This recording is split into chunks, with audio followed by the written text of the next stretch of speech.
Here's the truth about parenting. Most of us have no clue what we're doing, but we are experts at making stuff up as we go. So if you ever feel like you suck at raising those little humans, welcome to the club.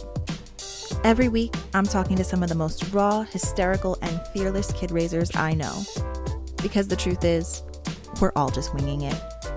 Welcome to Parenting on the Fly.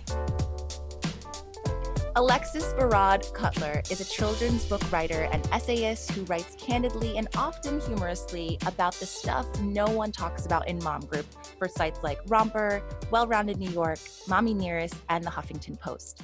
Her writing runs the gamut from how to tell if your toddler has lice to oversharing crazy mom stories, P.S. that's all of us, and to being grateful for her C-sections. When she's not practicing aerial yoga, you can find her hitting the streets of Brooklyn with her 2 kiddos.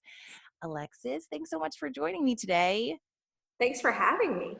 I'm so excited to dive into conversation with you because I just think your writing is refreshingly honest and hilarious, and Keep it I'll just pour it on.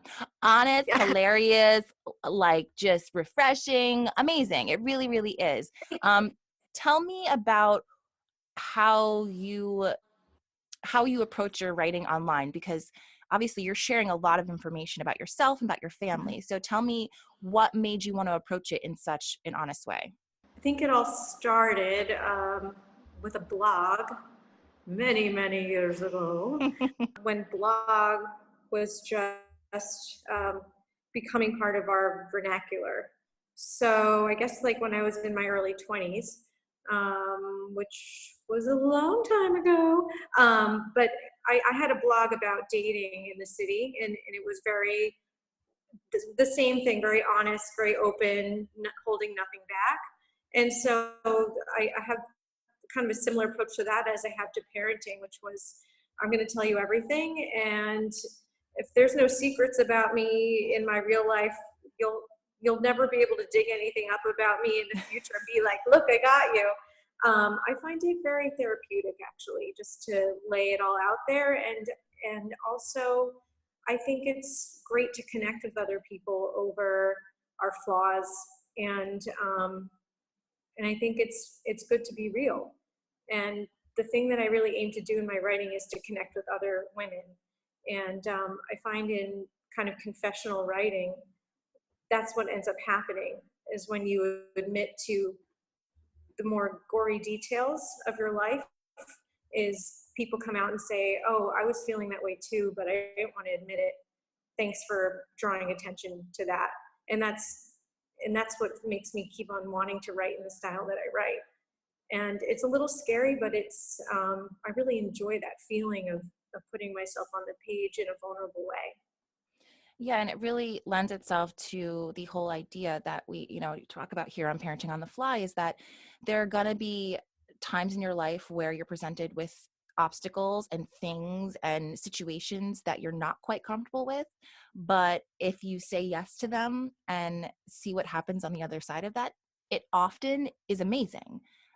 You're able to connect with women in a way that I think a lot of writers don't necessarily do, because you can tell it's very formulaic and it's not coming from a very honest place. They're just kind of writing on trend. Mm-hmm. And it definitely feels like I can hear your voice when I read your work. And that's a really special thing. I guess it depends for some writers on what their brand is and what they're trying to sell. Right. And I've been trying to stay true to the brand of, I'm not trying to sell you anything very pretty. And so, but it gets confusing sometimes because, when Instagram came on, it's hard to show your writing on Instagram, and Instagram is a very visual thing, and you do want to show things that are pretty on Instagram. Yeah. So that's the part where it gets a little tricky for me in terms of like maintaining what it is I do, because I can't be like, here's my C-section scar. Like everyone be like, ooh. You might get some likes, you might get some uggs, but Yeah. Okay, so you have 2 little boys, and tell me their names and their ages. Okay, so Julian is my oldest, and he is a little more than 5.5, I think. He turns 6 in September. Okay. And because I can't do math, I really don't know what that makes him. And then Gavriel is his full name, but we just call him Gavi.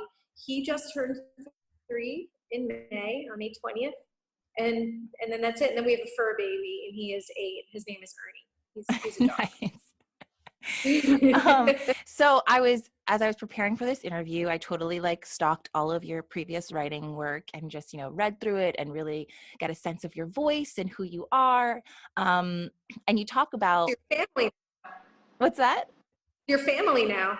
Yeah, exactly. I feel like I know you inside and out right now. I feel like we don't even need to ask questions because I just know the answers already. But for the audience who doesn't know the answers already, you talked about your interactions with moms who are like perfect strangers and how you're both able to like share really personal information with each other. So you meet at a playground, you meet at a mommy group, whatever it is. Before kids, were you the type of person that would candidly and like openly share information with people that you just met? Or is that something that happened after you had kids? I probably was. I think I was, but I probably wasn't as, I probably didn't think that people would share it back with me. I think I'm used to kind of trotting out my own private information without any feeling that there might be like, an equal amount of sharing back. But once I became a mother, it was amazing how open other people were about things that they would normally be very private about. And it's really mind-blowing to me, the connections that you make with complete strangers by virtue of sitting next to each other on a park bench, or just like the fact that you are both mothers to 2 children in the same class, and you haven't really talked about, I don't know, what did you do career-wise, or like, where did you grow up? You don't know any of the basic information about a person, but suddenly you're talking about mastitis, or like how much your breasts are hurting. I mean, these really intimate details that you wouldn't discuss with anybody else, and suddenly it's just there. And I think it's a really beautiful thing that people are willing to expose themselves more now. Yeah, I think it can be a very unifying thing, and just the ability to be able to connect with people and feel like you're not the only one going through it. However, I will say with a caveat that sometimes, and I've probably been guilty of this, I'm sure, sometimes there are women or men, but typically women, that share information and you're just like, I didn't really need to know that. Like some things do cross the line. So what can you think of like the last time somebody told you something and you were like, I didn't need to know that. Thank you very much. That was a little too much sharing. Okay. Well, when I made my first group of mom friends, this wasn't like in a mom group. It was sort of like the moms that we actually picked up on the street. I was just telling this story the other day. There was this one mom in particular. We just thought she was a giant hoot. And we were like on our first trip as a group of moms together, like into the city to do something. It was like the 5 of us. And immediately she's like, hey, do you want to see a picture of my vagina while I was giving birth? We're like, no, we really, no. I mean, part of me was like, sure. But like all of us were like, no, put that away. No. What? Yeah. In what world did she think that was okay? Like in what, like? Her little loony world. Like just she thought it was quite a thrill for everyone. She's like, I have the whole video. Do you want to see? You can see the whole video. It's right here, right on my phone. And she's like, I have tons of pictures of my vagina. I knew that she was like trying to get like a rise, but she also really wanted to show us. And we were just like, put it away. Like, that was, and I'm no like fragile flower. Like I really could have been fine, but it was definitely more than I needed on the subway with my child. It was, that was the TMI moment, like of probably that year.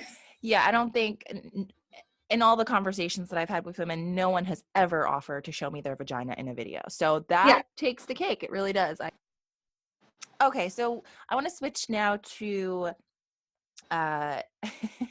another piece that I read of yours that fucking made me laugh so out loud for realsies. Like, I was laughing because I just, having 4 children, I have been through the gamut of people comparing your child to my child, right? You get into these conversations with women and you're just kind of sharing specific information about your child, and they see that as an opportunity to one-up you, right? So you talked about, just having other people's kids seem better than your kid.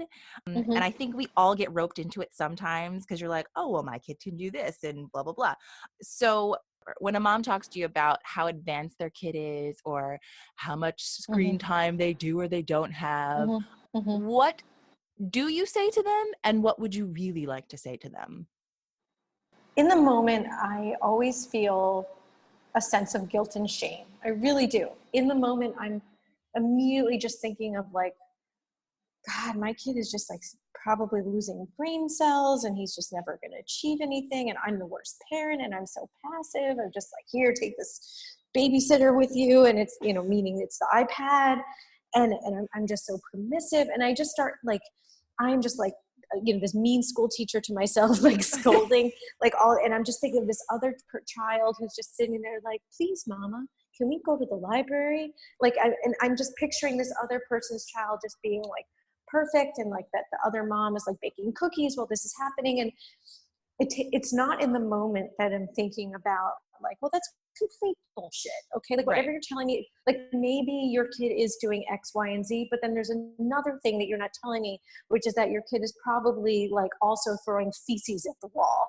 And like, that's not the part that you're telling me, like there are balances, there are checks and balances in every, like there is no perfect child and there's no perfect behavioral, there is a pie chart, and so like, and it's balanced out in some way. Like maybe your kid is a complete asshole most of the time, but he also likes to read. Maybe your child loves eating vegetables, okay? But he like also tries to smother his little sister with a pillow. Like, I don't know what goes on in your house, but you just chose to tell me the highlights. Right. Yeah. They choose to, filter out the bad stuff and just highlight the good stuff, because that's what we do. I mean, I am not that kind of parent. I think that typically when people, if anything, I try to one up on how terrible my kids are. Exactly. But what I want to say when someone tells me that is like, I truly hope that there was a very special place at God's knee, for you, that you get all the medals, all the ribbons and medals. All of them. You win. Like, what do you want me to say?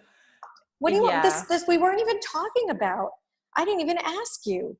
I didn't say like, oh, so how much time does your kid get with a screen? Like somehow this just comes out and people tell you things about like the way they do it in their house. And you just sit there like, And then usually what I say is I say, my kid watches 2 hours of iPad a day.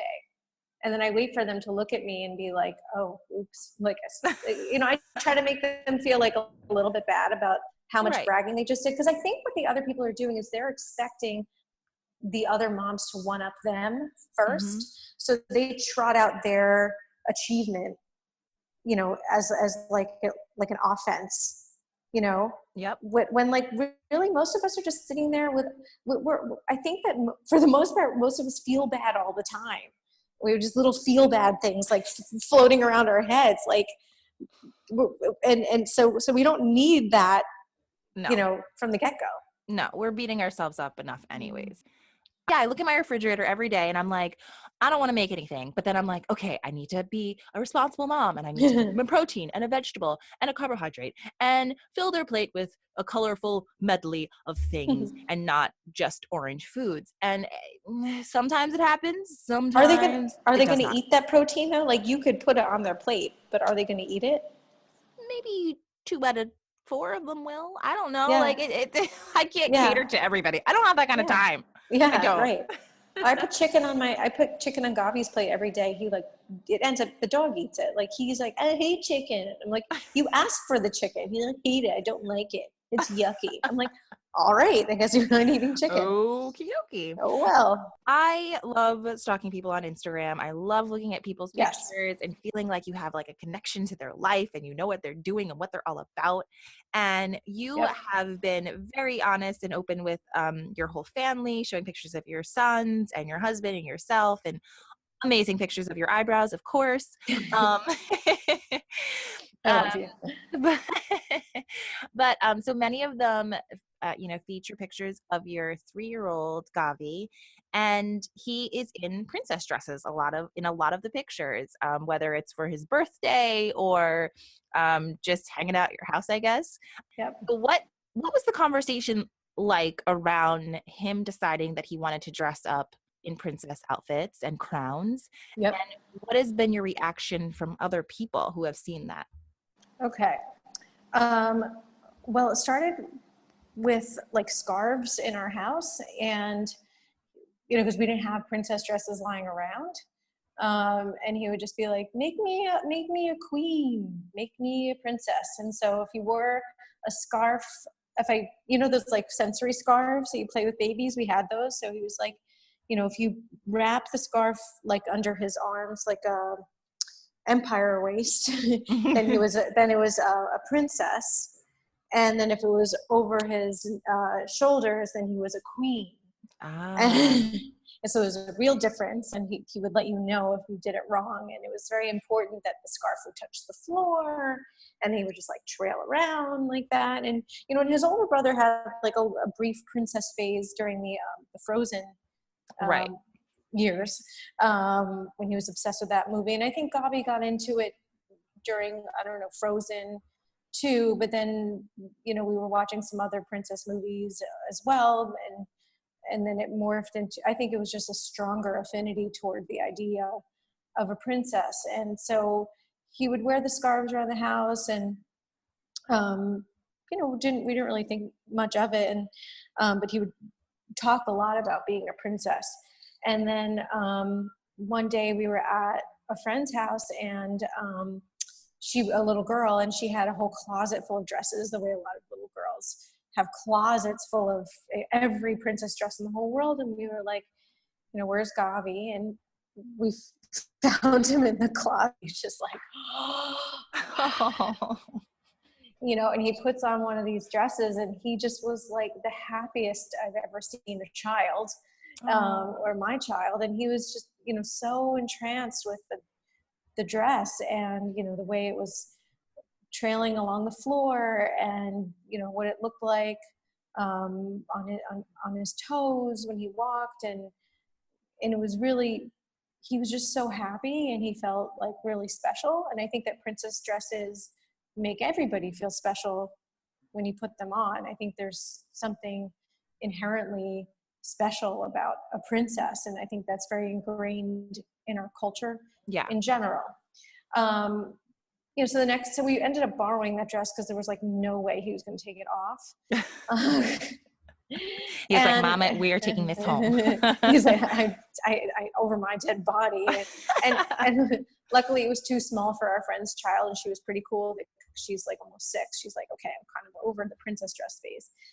And we wore it to the park, and like I took a picture of him in the dress, and it was like not, I guess I posted the picture, and to me it wasn't like that big of a deal, because like in my mind he'd been wearing princess dresses, although they were like imaginary dresses, and talking about being a princess for a while. And even in school I knew that he would ask to be dressed up like a queen or a princess, and his teachers talked about it with me, and it was, just really cute.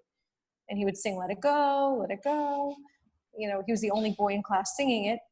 So it was his thing. So it wasn't like shocking or weird. It was just like something that made him really happy. But I had some family members who were not really pleased, and I got a couple phone calls like, oh, I saw that picture. Like, they sort of thought it was a thing that we just did in the privacy of our own home. And they were surprised and a little upset that I was letting him wear dresses out of the house. And that was upsetting to me, that it was something that people were judging me about. Right. And judging him about. I was like, why?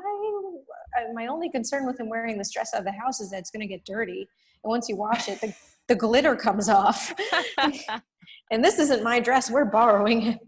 Right. So, that was our starter dress. And now we have like 6 dresses. Oh, that's so awesome. Yeah. He's, he got his first dress when we went to Disney World. I let him pick it out himself. I was like, if this is really a thing, I'm going to let him like decide which one is his. And so we rode the Frozen ride, and he went out of the gift shop, and nice. I didn't say like, which dress do you want? We just went out of the gift shop, and he zeroed in on the Elsa dress, and he was like, we have to get it. He put it on, and for the rest of the day, everyone in Disney World was like, what a beautiful little girl. And I was like, it's actually a boy, but whatever. Disney World, if you have like anything but a buzz cut, everyone's like, what a beautiful little girl. Yeah, they're all little girls. That's okay. My daughter never gets mistaken for a girl, and she is a girl, but people always mistake her for a boy. Always. And I'm like, nope, she's a girl. She just has short hair. She's a girl. But I think that your approach to handling, or not even handling, just your approach to allowing Gabi to be who he is the right thing. Like, we as parents, we are presented with things all the time that we're like, I don't know how I'm going to deal with this, or I don't know if I've ever even thought about having to deal with this. I don't think you probably never thought of, prior to Gabi wearing these dresses, what would I say to my little boy if he wanted to wear a dress? That was just nothing. No. That's not something you thought of. But when presented with the situation, you're just like, okay, this is what it is. I'm accepting of my son, whatever he may be wearing, and conversation moving on. Like, there should be, I don't know, for me, there should be no hesitation if the child is not doing something that's dangerous or harming themselves or somebody else. Like, it's clothing. Yeah. I mean, if he was like, I'd like to go to school with a diaper on my head, I'd be like, you know what, that's kind of, we don't really do that. Or if I want to go to school naked, I'd be like, well, that would draw attention to you in a weird way, Right. But like, and even going to school in the princess dress, I would not be okay with, because I don't believe in wearing costumes to school. So if he wanted to be Superman at school, I also wouldn't allow that. Right.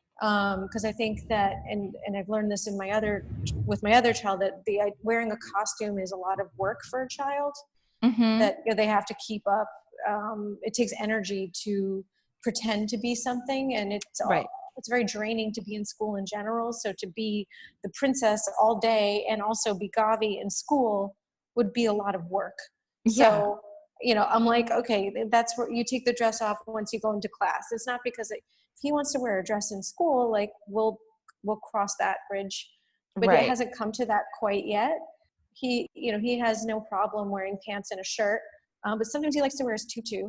Yes, I have seen. Very cute. Very cute. He takes ballet class.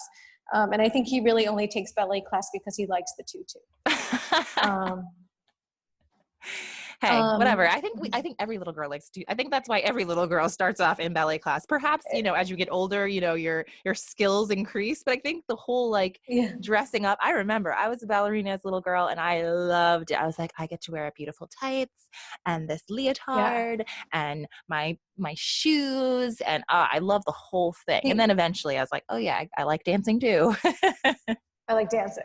Well, I took him to ballet, the first ballet class that we went to, and I took him, and I didn't even think about it. I brought him in his regular clothes, and he's the only boy in the class, and we're looking around, and all the little girls are in their adorable Capezio slip, shoes, and in their tutus and everything. He looks around, and he's like really glum, and I was like, what's going on? He's like, Mommy, I don't have a dress. And I was like, oh my God, I'm so sorry.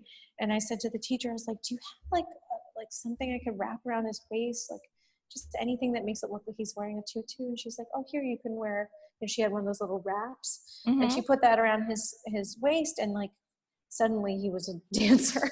Oh, yeah. so and so cute. it was very important that he dressed the part. Right. No, I totally get that. I totally get that.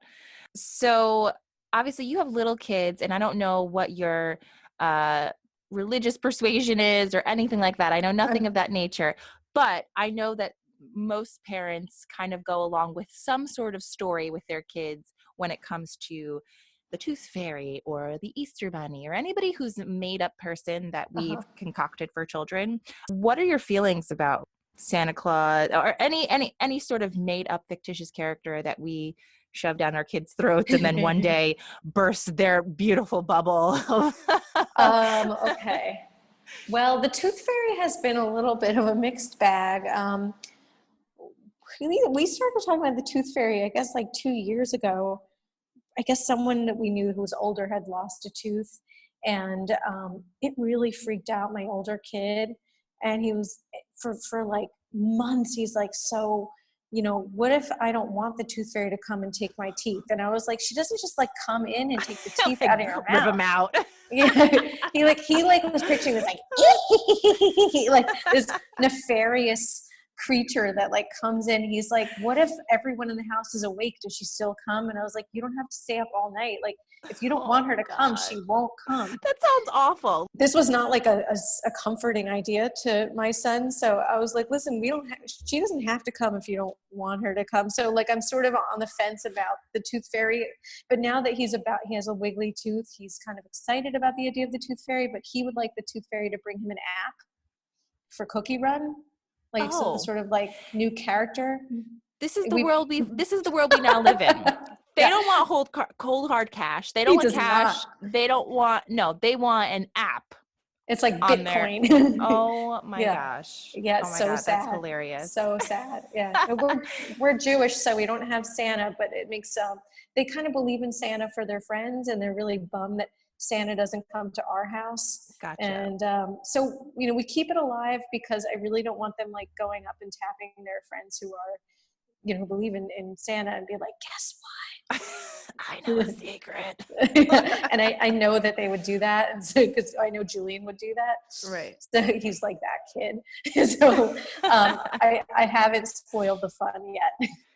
Well, so my kids believe in Santa. We do the whole Santa thing. But the other couple months ago, whenever Easter was, I'm not Christian. I'm not Catholic. I'm not anything. I believe in spirit and all that stuff. But I play along because it's what my kids are used to. So I just like, whatever. It doesn't offend me. So it's fine. Yeah.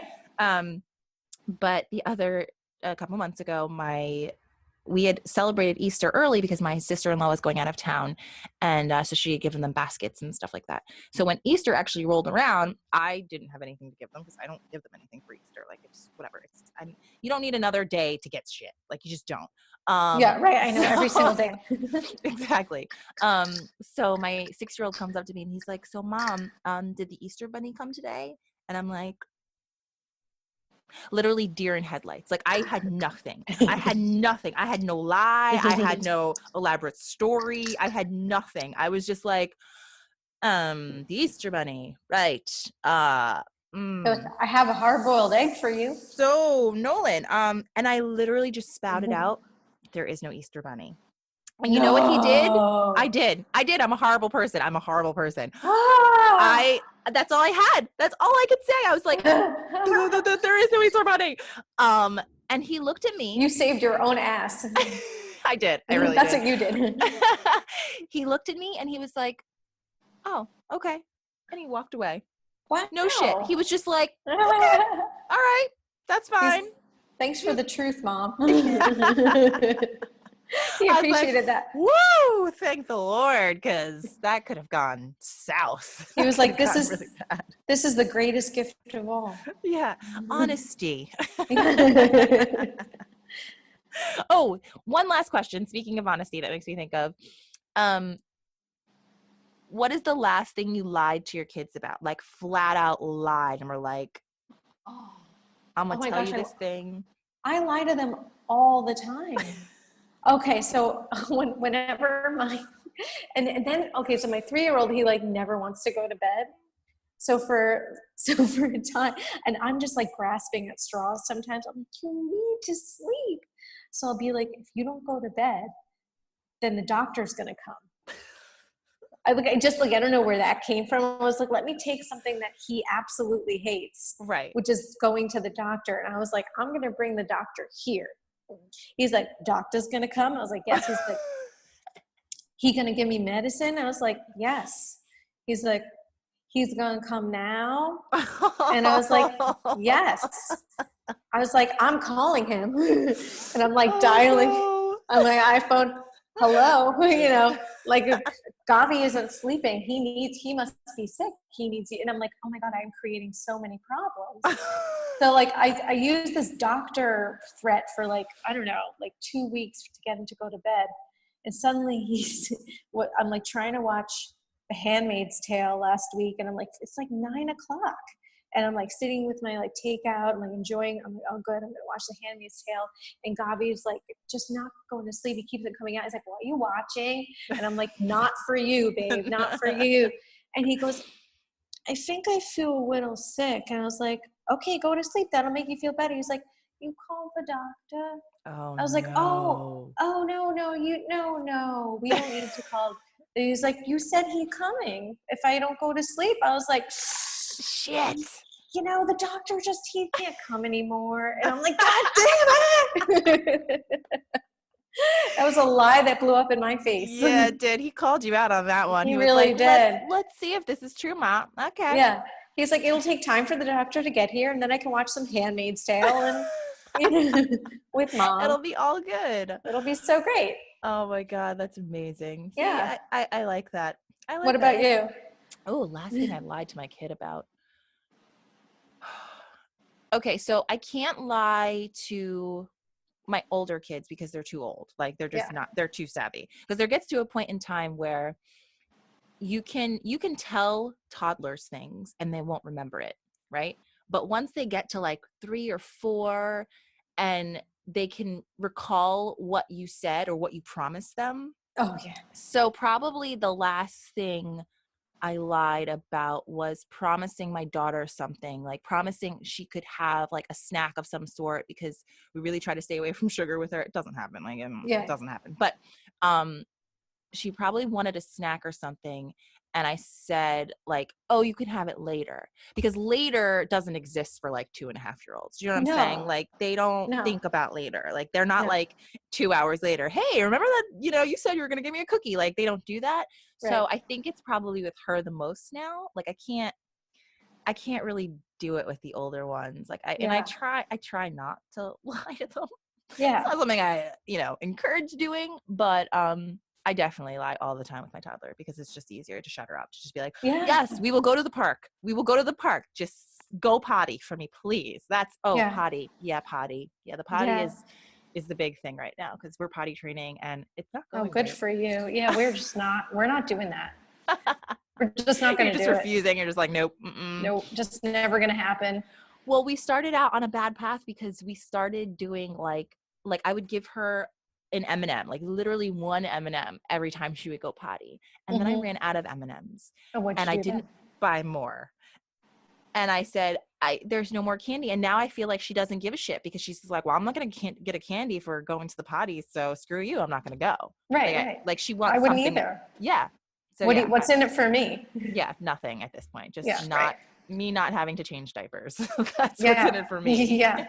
Wouldn't that be nice? I'm so over it. There's just mushy poop everywhere and they're just like dancing around. I'm like, you have to stop moving. Wait, does Gavi hide when he poops? No, he does it out in the open. Oh, okay. He's brazen. I like that. I like that style. I think it's like a male thing. He's like, I'm pooping. Deal with it. Yeah, I'm letting you know. Right. He's like, I'm pooping with my princesses. You just... It's very masculine. Oh my God. I let my daughter wear big girl undies because I thought it would somehow elicit like a faster potty training experience. How'd that go? Has not worked at all. Yeah. Like she'll just stand there and pee in her undies and I'm like, what are you doing? I'm like, you can't. No, that's not, you don't want to ruin them. Like, what are you doing? She's like, I peed. I'm like, yeah, I know. I see the blood on the floor. I see it. Thank you. Well, I just, like with Julian, it was so easy. He he was like going in the potty, like pooping, like at 1.5. And Gavi's just like, nope, not going to. He's just hard about everything growing up wise. He's like, still, it was on the bottle till like 3 months ago, I feel like, and like still has a passy, sleeps in our bed every night. Yeah. I have some a little tidbit for the pacifier thing. So my son Bryson, who's now 11, your kids have such great names. Oh, thank you. He had a pacifier until he was almost three. And it was so ridiculous that we only had one pacifier by the end, right? Because I'd gotten rid of all the other ones. We had one pacifier, and there was a day where he left his pacifier at the babysitter's house. And at like 9 o'clock at night, right before bedtime, my husband had to go drive and get this damn pacifier because he would not go to sleep without it. He just would not go to sleep without it. So I was like, okay, this is it. This has to happen. So a couple days later, I go to pick him up from his babysitter, and somehow bags got switched, and he didn't have his pacifier in his bag because somebody had taken his bag by accident. Some dad that didn't know their kid's bag, So he took the wrong bag. Took the wrong bag, took the pacifier, and that was kind of the end of the pacifier. Like we brought our bag home, we somehow switched it back, and he was like, well, where's my binky? And I was like, I don't know. I think Richard took it. Like, I don't know what I totally blamed another toddler on stealing my kid's pacifier so that we could finally be rid of it. And I was just like, it's gone. Like, I don't know what happened. Richard must have taken it. Like, he's, it got mixed up. I don't know. And he was just like, he was upset. And then a day or so later, he was fine. Like, and that was it. The pacifiers were then gone. So lying does work a lot of the time. Really? Yeah. That's a great, I'll use that. Wow. I think we're going to try to do it on Friday with a goodbye passy party at Hello Princesses. Oh, so that's we're gonna get cute. Yeah, we're going to say, because it worked with the bottles. So we're going to say, replace every passy with a little, one of those magic clip princesses that he likes. Yes. So like, and those are like comfort objects too. So we'll see. It might work. Well, good luck with that, sister. Thanks. I want to thank you so much for sitting here and talking with me and sharing about your motherhood experiences and your family. Thanks. It's been really fun. Thank you for having me on my very first podcast.